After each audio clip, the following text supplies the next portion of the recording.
बिस्मिल्लाहिर्रहमानिर्रहीम।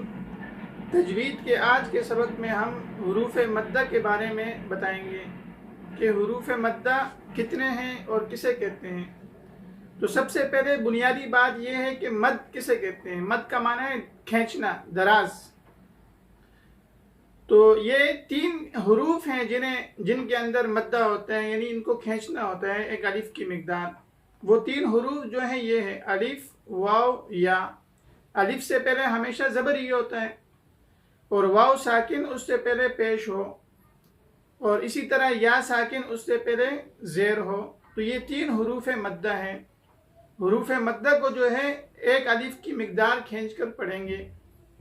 और इसके समझने का तरीका ये है कि बंद की हुई उंगली आप खोल दें या खुली हुई उंगली को बंद कर दें तो मिकदार मालूम हो जाएगी। जैसे बा अलिफ ज़बर बा, बा वाव पेश बू, बा या ज़ेर बी।